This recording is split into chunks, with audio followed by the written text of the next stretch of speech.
Hi guys, welcome to my YouTube channel, Little Seedlings Sensory. This channel is very new, so I thought I'd spend a bit of time today to introduce myself, explain the inspiration behind the channel and what we have in store for future. So if you've got a couple of minutes, stick around and listen in.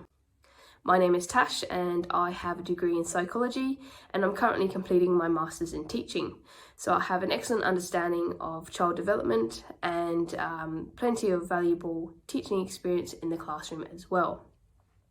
I have a 5-month-old daughter who at 6 weeks old was diagnosed with hip dysplasia. So she was basically born with immature hips. So if you consider a baby with normal hips to have a joint like this, where the hip socket has formed nicely over the head of the femur bone, making it nice and stable. My daughter spent the majority of my pregnancy in a breech position, so her legs weren't in a position for that hip socket to form nicely around the bone.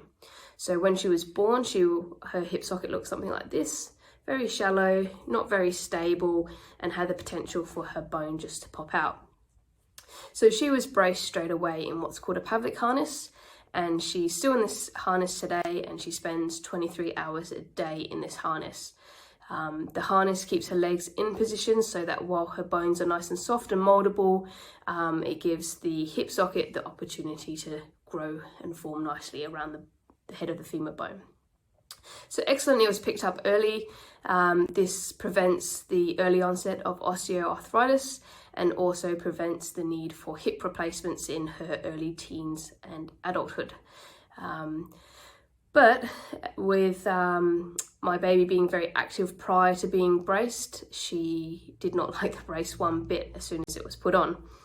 She was very uncomfortable, she was frustrated and just very unsettled because she generally liked to kick her legs around, but obviously the brace prevents this movement and restricted mobility of her legs.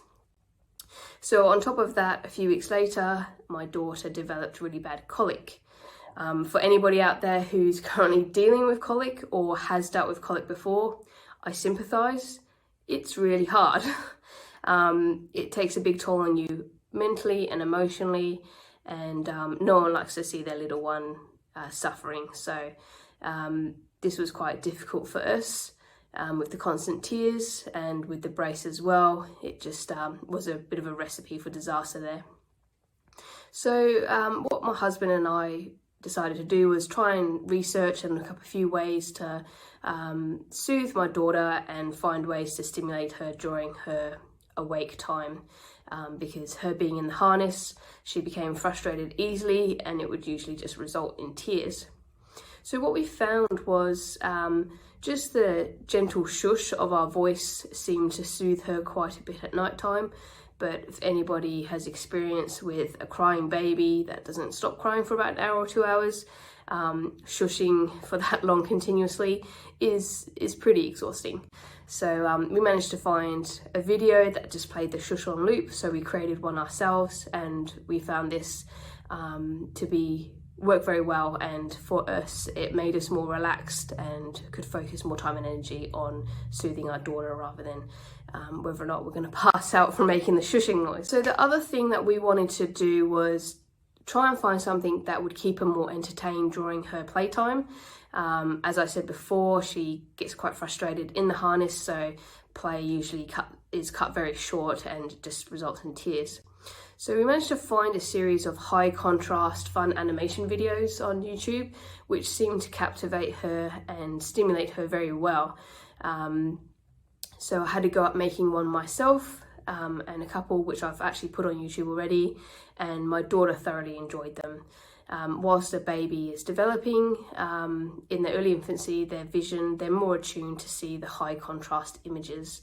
So these videos are great because not only does it provide a source of stimulation and entertainment for the baby, it also helps develop their vision, eye focus, and enhance their eye tracking ability as well. And also the fun music, you can just have it on in the background whilst your little one plays as well, which we do quite often. Our daughter quite enjoys just listening to the music and doesn't have to look at the pictures. So that's kind of where we began to develop our channel. Wanted to be able to provide a source of entertainment and stimulation or soothing for other babies out there, because it is quite difficult when you're at your wit's end and you want to pull your hair out and you don't know what to do. The other aspect of the channel is the educational side of things. I have a passion for teaching, and I like to think of innovative and creative ways to bring the content to the kids. So YouTube is a perfect platform for that, especially in the current times where coronavirus has seen an increase in homeschooling. So it doesn't matter whether or not the kids are at school or at home, they still have access to those educational videos. The other exciting thing that we are currently working on is developing a website where we will provide a series of academic worksheets, classroom decor, fun activities, colouring for free download and purchase as well. This is for not just kids at home or parents to use at home, it's also for teachers and student teachers as well.